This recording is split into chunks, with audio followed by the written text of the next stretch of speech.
ఇక కేటీఆర్ కరీంనగర్ పర్యటనకు సంబంధించి మరిన్ని డీటెయిల్స్ మా ప్రతినిధి వేణు మనకి లైవ్ లో అందజేస్తారు. వేణు చెప్పండి, BRS working president KTR Karimnagar పర్యటనకు బయలుదేరారు కదా, ఆ కేటీఆర్ తో పాటు ముఖ్య నేతలు ఎవరెవరు ఉన్నారు, అలాగే ఎప్పటి వరకు కరీంనగర్ చేరుకునే అవకాశాలు కనిపిస్తున్నాయి?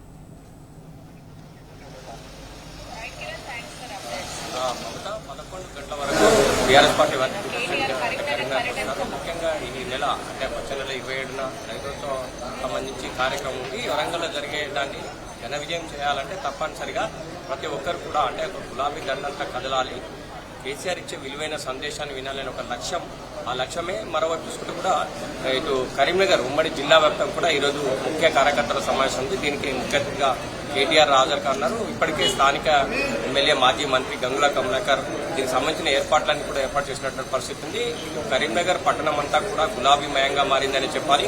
ముఖ్యంగా కరీంనగర్ జిల్లాకు ఒక అంటే ప్రత్యేకత ఉందని చెప్పొచ్చు మమత. ఎందుకంటే నాటి నుంచి నేటి కూడా అంటే తెలంగాణ రాష్ట్ర సాధన కోసం మొట్టమొదటిసారిగా కేసీఆర్ రాజీనామా చేసిన తర్వాత ఇటు కరీంనగర్ జిల్లాలోనే శివగర్జన సభను ఏర్పాటు చేసినటువంటి పరిస్థితి. ఈ శివగర్జన సభ దేశంలో ఎక్కడా లేని విధంగా పెద్ద ఎత్తున సక్సెస్ అయినటువంటి అంటే ముఖ్యంగా తెలంగాణ రాష్ట్రంలో జరుగుతున్న అన్యాయంపై గలమెత్తిన తొలి నాయకుడు కేసీఆర్ అనే చెప్పాలి. ఎందుకంటే తెలంగాణ రాష్ట్రం సాధించాలి, నీళ్లు నిధులు నియామకాలు ఉన్నప్పుడే తెలంగాణ రాష్ట్రం బాగుంటుంది అనే ఒక లక్ష్యంతో తెలంగాణ రాష్ట్ర సాధన ఆనాడు కూడా కరీంనగర్ జిల్లానే బాసడగా నిలిచినటువంటి పరిస్థితి మనకు కనిపించింది. అంటే ఇంకోవైపు చూసుకుంటే కూడా ఈరోజు అంటే 27న వరంగల్లో జరిగే రైతోత్సవ సభను విజయవంతం చేయాలి. ఇప్పటి వరకు చూసుకుంటే కూడా కరీంనగర్ జిల్లాకు ఉన్న ప్రత్యేకత ఏంటంటే కూడా తెలంగాణకు సంబంధించిన రైతాంగం అంతా కూడా గత సమైక్య రాష్ట్రంలో ఆత్మహత్యలు జరుగుతున్న నేపథ్యంలో ఎట్టి పరిస్థితుల్లో రైతాంగానికి మనం బాసడగా నిలవాలి, రైతాంగం కోసం ఏదో ఒకటి చేయాలనే లక్ష్యంతో కేసీఆర్ దీనికి ప్రత్యేకంగా రైతు బంధు అనే ఒక బృహత్తర కార్యక్రమం కూడా కరీంనగర్ జిల్లాలోనే ప్రారంభించినటువంటి పరిస్థితి చెప్పొచ్చు మమత. ఇంకోవైపు రైతు బీమా అనేది కూడా నిజంగా రైతుల పాలిట చెప్పాలంటే ఇప్పుడు క్యాజువల్ గా 1 ఎకరం ఉండొచ్చు, 1 గుంట ఉండొచ్చు, 5 గుంటలైనా ఉండొచ్చు. కానీ ఒకవేళ రైతు కనుక సడన్ గా ఏదైనా అయ్యి మరణిస్తే అతనికి రైతు బీమా ద్వారా 5 లక్షల రూపాయలు అందించాలని ఒక లక్ష్యం కూడా. అంటే రైతు కుటుంబం రోడ్డున పడొద్దు, ఎట్టి పరిస్థితుల్లో రైతులను ఆదుకోవాలనే లక్ష్యంతో రైతు బంధుతో పాటు రైతు బీమా అంటే ప్రభుత్వమే రైతుకు పెట్టుబడి ఇచ్చినటువంటి పరిస్థితి.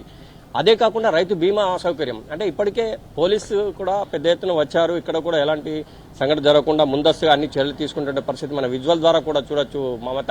అంటే ఇంకోవైపు చూసుకుంటే కూడా ఇటు కరీంనగర్ జిల్లాకు సంబంధించి చూసుకుంటే ఇప్పటికే 13 నియోజకవర్గాలు అంటే ఉమ్మడి కరీంనగర్ జిల్లా వ్యాప్తంగా జరుగుతున్నటువంటి ముఖ్య కార్యకర్తల సమావేశం కాబట్టి పెద్ద ఎత్తున తరలి వచ్చే అవకాశం ఉంటుందనే నేపథ్యంలో అందరికీ అన్ని అవైలబుల్, ఎక్కడ కూడా ఎటువంటి ఆటంకం కలగకుండా ప్రతి ఒక్క కార్యకర్తకు కూడా ఎక్కడ కూడా ఎలాంటి అసౌకర్యం కలగకుండా కూడా అన్ని ఏర్పాటు చేసినటువంటి పరిస్థితి వి కన్వెన్షన్ లో మనకు కనిపిస్తుంది. చూడొచ్చు వి కన్వెన్షన్ సంబంధించి చూసుకుంటే ఇప్పటికే ఇటు కేటీఆర్ అటు కేసీఆర్ సంబంధించినటువంటి కట్అవుట్స్ కూడా పెట్టి అంటే చాలా పెద్ద ఎత్తున ఇక ముసాఫ్ చేసినటువంటి పరిస్థితి ఉంది. కరీంనగర్ పట్టణం అయితే చూస్తే ఎక్కడ చూసినా గులాబీమయంగా మారిందని చెప్పొచ్చు. ఈ గులాబీమయం మారడే కాదు, BRS party working president KTR ఇచ్చే విలువైన సందేశాన్ని వినాలనే లక్ష్యంతో కూడా ఇప్పటికే ఉమ్మడి కరీంనగర్ జిల్లా వ్యాప్తం కూడా గులాబీ దండు అంతా కూడా కదులుతుందనే చెప్పాలి. ముఖ్యంగా అంటే కరీంనగర్కు ఉన్నటువంటి ప్రత్యేకత ఏంటంటే నాటి నుంచి నేటికి కూడా కేసీఆర్ చేసింది ఏంటంటే ముఖ్యంగా కరీంనగర్కు ఏదైనా చేసినా కానీ కరీంనగర్ నుంచే కేసీఆర్ గారు చేసినటువంటి పరిస్థితి. ముఖ్యంగా దళిత బంధు అనేది ఒక బృహత్తర కార్యక్రమం. దళితులను ఒక ఉన్నత స్థానంలో ఉంచాలి అంటే మొదటి నుంచి కూడా దళితులను ఏ పార్టీ అయినా కూడా ఒక ఓటు బ్యాంకుగా వాడుకుంది, వీళ్ళని కూడా ఒక ఉన్నత స్థానంలో ఉంచాలని ఒక పైలట్ ప్రాజెక్ట్ గా హుజరాబాద్ ను కూడా ఎంచుకుంది కరీంనగర్ జిల్లా నుంచి అనే చెప్పాలి మమత. ఈ నేపథ్యం ఒకటైతే మరోవైపు నాటు తెలంగాణ ఉద్యమం నుంచి కూడా బాసడగా నిలిచింది కరీంనగర్ జిల్లానే అని చెప్పాలి. అందుకే కేసీఆర్ గారికి కూడా బాగా అమితమైన ప్రేమ కరీంనగర్ జిల్లా మీద. ఈ నేపథ్యం ఒకటైతే ఏప్రిల్ 27న జరిగే రైతోత్సవ సభను ఘన విజయం సాధించాలి, అందరూ కూడా కదం కలపాలి, గులాబీ దండు రావాలి, కేసీఆర్ ఇచ్చే విలువైన సందేశాన్ని వినాలి. ఎందుకంటే 24 సంవత్సరాలు 25 సంవత్సరాలు సిల్వర్ జూబ్లీ ఉత్సవాలు మనం సక్సెస్ చేయాలి. ప్రతి ఒక్కరు కూడా అంటే ముఖ్యంగా తెలంగాణ రాష్ట్ర సమితికి సంబంధించి చూసుకుంటే కూడా ఎక్కడ లేని విధంగా 60 లక్షల ఉన్నటువంటి సభ్యత్వాలు ఉన్నటువంటి ఒక పార్టీ ఏదైనా ప్రాంతీయ పార్టీ అంటే దీన్నే చూసుకోవచ్చు. కానీ అలాంటిది నేపథ్యం ఒకటైతే ముఖ్యంగా మరికొద్దిసేపట్లో కేటీఆర్ ఇటు కరీంనగర్ రానున్నారు. రాక కోసం కూడా పెద్ద ఎత్తున ఎదురు చూస్తున్న పరిస్థితి. ఘన స్వాగతం పలికేందుకు కూడా బైక్ ర్యాలీ నిర్వహిస్తారు.